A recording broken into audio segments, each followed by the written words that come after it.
kind of wanted to do a quick little video on, I've sort of done one, well, technically didn't talk in it, but it was one about believing in yourself or believing or trusting in yourself, where I was balancing on one foot, tree pose, not mountain pose, on a log over some muddy water, and if I failed, I would either have a very wet and muddy body or very wet feet. And it took me a couple of goes, but I got there and didn't fall into the water. And I think the meaning behind that video that I was trying to portray, even though I didn't talk in it, was that, it takes many attempts to actually get something where it works, to try and to fail. But the most important part is to try, because you can't actually fail if you've never tried, nor can you succeed if you give in to failure. And sometimes how we try things, or how we approach things, there's failure that's going to be the outcome, but it's not the be all and end all. It's merely the learning lesson. So if something is not working, it doesn't mean that you're not working or your idea is crap. What it just means is there might be just a different approach to actually doing something. The tried and true method might not be the tried and true. There might be a different way of doing something. There might be, instead of forcing against something or trying to get the same outcome by doing the exact same action, or a different outcome by doing the exact same action, then it might be trying a different way at doing something. And I think it was my third attempt where I actually stopped and thought about, because on my second attempt I rushed it. I just walked on, and I was actually I'm wearing these shoes, the Kmart shoes, and they have very no grip or anything like that, and I was basically seesawing on that log, and I had to basically assess what I was doing wrong, and that was basically slow down and actually just find my footing a bit before I go up on the one leg, for example. I just went up on one leg, and you can't see that, but my legs are demonstrating. There you go. But it was a case of where I just had to stop and assess what I was doing and try again. And third time lucky, or third time's a charm, was able to balance for a good amount of time on there. So I guess maybe there's a weird metaphor in this video that I just pressed record and started talking. that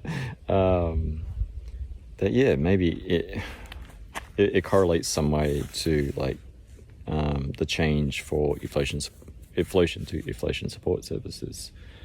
Because as I was saying in the past, that Mabel app,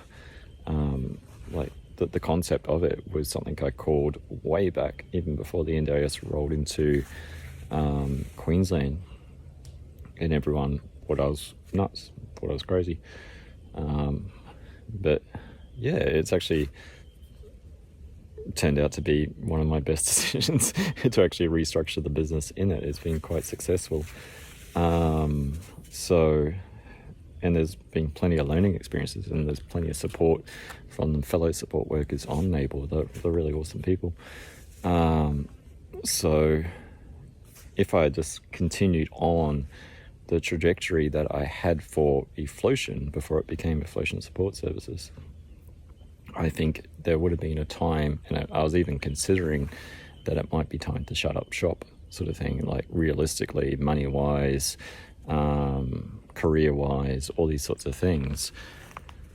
It was looking to head down that I think I even remember saying to I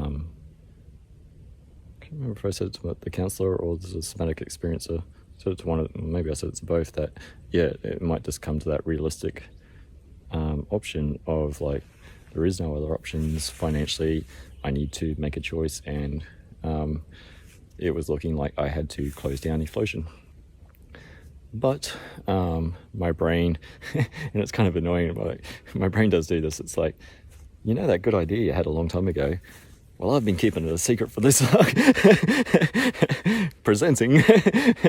And it was like, oh yeah, that's right, I did say that about the NDIS a long time ago. And it's like, I just looked on the phone, it's like, crap. It's like, why didn't I do this sooner? It's like, even though I had the idea, not the idea for the mobile app, but the idea of that's the way it was going to go, and followed that path, reassessed basically the trajectory of where I was going to go, and found my footing and found my grounding, and it's turning out to be a very good and profitable thing where I can just keep Eflowtion going and continuing to do the EFT and the SOMA breath. It's something that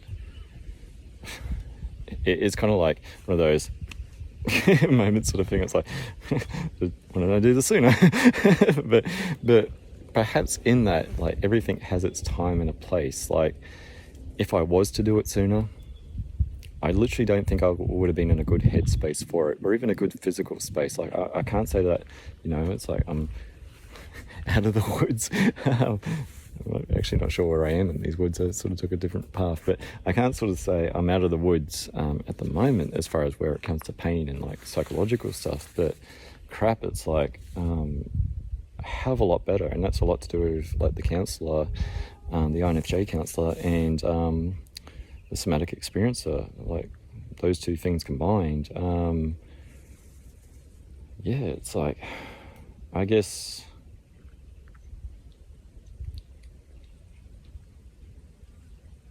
yeah, like a stillness sort of thing. It's like, does things feel still, or there's more space in between things? Just keep walking. But yeah, so I guess I'm happy with my progress, is what I'm trying to say.